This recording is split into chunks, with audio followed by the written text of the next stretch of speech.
They're gonna show up right when we start. Right, I know, right?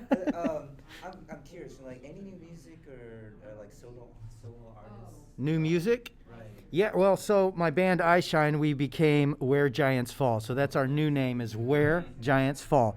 We do have 3 songs on YouTube. We have a new album most likely going to be released this November. We've been scoring for a few films. We did a film. There's a film called Ark Exitus. And so basically, myself and Polo, who are in the band, we were scoring and doing all the music for that. We also produced it, but I guess that's not really the question. But yes, we do have more music coming for sure. Okay, Yeah. well, apparently his agent doesn't want him to talk about anything else. My Okay. my agent, my agent. Agent guy, you got an agent? That wasn't my agent. Who's he? That was their agents. Oh, okay. So he's the agent for the other 3. Okay, my bad. So they're not coming. They're coming. They are coming. They are coming. But he doesn't want to pass 15 minutes on whatever subject y'all got. But whatever you're able to talk about. Wait, am I okay? Right here? You're cool. Oh, I'm good. No, he said agent. I thought it was yours. Wait, did he say he didn't want me to do the No, interview? he didn't say that. He said All right, I'm confused. I'm just gonna. You just let me know. You just ask some questions. I'm gonna answer them before they get in here and tell me to leave. So, are you coming back to voice the actor of Ichigo in the Bleach series? I hope so. At this point, we don't really know. I know that they were working on more of the story, and I believe that they were animating more. But that was announced, I think, in 2019, and then obviously 2020 hit and COVID, and so most likely things got pushed back a year. I don't know. I'm just assuming. But they also did make an announcement that they weren't certain about the English version of it in that same announcement. So we don't know. I know that there's enough fans that would want it. So I would think it would make sense to do it. But we're just kind of, the rest of us cast are just kind of waiting to see. Hopefully. It was a little bittersweet, the ending for us, so we'd love to be able to finish out the series the way it should be finished out. Of course, yeah. Would love to come back. So, what's out of all the anime characters that you voice, what's the closest to your character?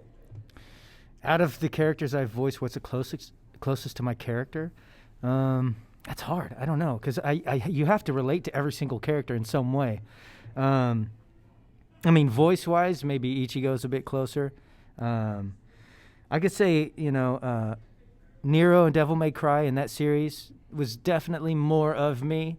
Because when I'm working on an anime, it's already animated, and so I'm matching flaps. I could do still. I'm limited to the flap, so I could still do my version of whatever the character is, but I'm tied down to whatever the original voice actor did. Whereas in Devil May Cry, I went to Japan. It was like my first time to go to Japan. I did the motion capture, so I got to do the movements, the facial capture, and it was a script. So it wasn't animated, so I got to make all those choices. So if any of them, other than me being on Power Rangers, voice-wise and motion capture-wise, Devil May Cry as Nero is definitely more of me, because those are my choices. Does that make sense? Makes sense, right? Is it more so because you're a musical artist? Was that Is it more so because you're a musical artist? more so Being able to relate. being able to relate to the characters? 'Cause No. I know Dante. I think I'm trying to remember the game because he does play the guitar. Right. Well, yeah, I don't know. I mean, my character didn't sing. Nero, he was. No, I could relate to him because I basically, I guess I could say this. When I first got the script, I was having trouble, because I knew the DMC world and I knew Dante's character, and it felt like my character was very similar to Dante. And I remember talking to Yuji, who was the director. I was like, I'm not sure, because in my mind I feel like I'm like playing it like Dante, or I could see it as Dante, but I'm not sure what to do. And he's kind of stopped me, and he's like, Johnny, you are Nero. And then he walks away, and I was like, oh, all right, okay, I guess I'm just making all my choices. I need to make choices. I need to stop complaining and just do it. And so, I just made him a little younger and naive, ambitious, and then I just went with that in Devil May Cry 4. And then, of course, 5 came out, which was just an extension of that same character and obviously opening up that world and his history. I'm curious, like, what, as far as Power Rangers in side in your musical side, how come we never heard like a Power Rangers theme song from like Eyeshine? We would. We played the theme song when we played live. Right, right. I remember it. I was at Anime Weekend when you played, but like an original one. An original? Right. You mean like on the show? Right. Yeah, they're not going to come get me to do that stuff. They are, you know, I don't think they will ever come to me to do music stuff. It would be awesome, of course, we'd love to, but yeah, I'm sure that they it's not even cross. I don't even think that they know I sing, to be honest. I don't think they know I have a band. So yeah, I mean, I didn't sing before on Power Rangers. It was after Power Rangers that I got into playing the guitar and learning how to sing, and it was after Power Rangers. Is in that time that I had a 2-year stint of like virtually homeless. I had 2 trash bags, a broken cot, and a guitar to my name after Power Rangers. You know, so you think, wait a minute, Power Rangers was big. Yeah, we didn't get paid that much, you know, and so it was a hard time. It was a dive for me for 2 years, and I had a guitar, and I basically learned how to play. I taught myself to play. I taught myself to sing, and that brought me out of this funk in a way, you know. And then I stumbled into voiceover, and then that became my career for a very long time. It was like, well, I look like this, so they weren't accepting me as an actor as much, you know, especially because of Power Rangers, and I'm a half Asian. It's hard for them to pinpoint me into anything, and there weren't a whole lot of Asian lead roles, and so music became the thing that got me out of it, and then voiceover was an extension of that because I could play any character. I didn't have to look like me. I can be whatever. So that gave me a lot of freedom to be able to audition for various different parts, you know. It's kind of changed now a little bit more. Now I'm seeing that because, you know, I'm seeing more. 90% of the stuff I get audition-wise now is not across the board. Now it's Asian American. It's there's another Asian American character I have to audition for. It's a very strange place right now where we're at, which is kind of backwards, you know. The voiceover really gave me a lot of freedom, but now I'm finding that it's like now limiting me to Asian characters, you know. So I'm okay with it because I can still do anime. You know? I know about some of your work as far as martial artists and the action and everything.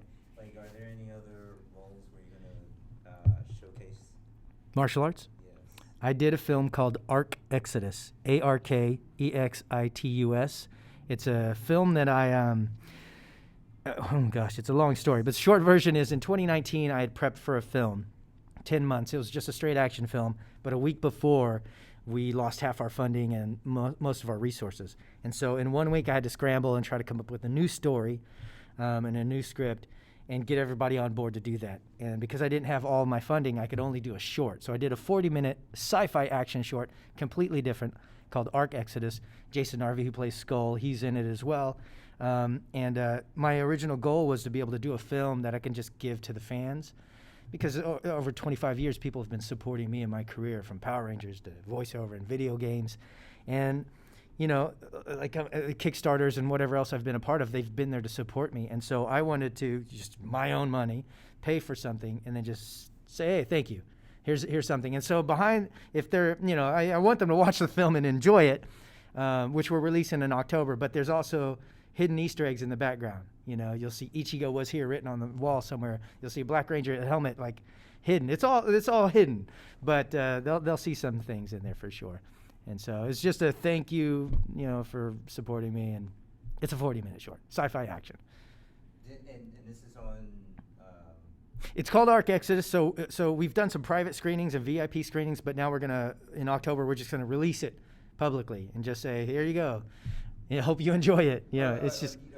We may put it on YouTube. It's on Vimeo. We'll probably do YouTube. There's a few other places we'll put it up on, but we're just gonna put it out there, and you know, if people like it enough, we'll continue this into a series. You know, so. So do you have? And my band did score it. Sorry. And actually during COVID, because I had no job, I spent 3 months. I had a visual effects guy, but you know, because of COVID, he had to move and whatnot, and so I spent 3 months learning how to do visual effects. So I did all the post-production in that. So sound design, the scoring, the visual effects, the CG stuff that we had in there, and all the music was my band. So yeah, it was a you know, I wore a lot of hats, I guess I should say. I'm sorry, what was you asking? So for the aspiring, starving artists, what would be the advice you give to those? The aspiring starving artist, what advice? I would say whatever your passion is, whatever form or medium, I would say go for it. Like if you want to, if you're an artist, start drawing. If you like to make films, start making films. Start, no matter where you are. If it's what your passion is, you got to start somewhere, even if it's down at the bottom. Because at some point, you'll just get better and better. Even like when I did the visual effects stuff, it took me a while. Like I spent 2 weeks on one little scene, and then after that 2 weeks, when I went back and watched it, I was like, that's not good enough. And so I had to do it again and again until I got it right, So I would just say, do it, go for it. Whatever your passion is, try it, And but keep your eyes open, because sometimes you'll find other things that might interest you, creatively. Thank you. Yeah. Thank you guys.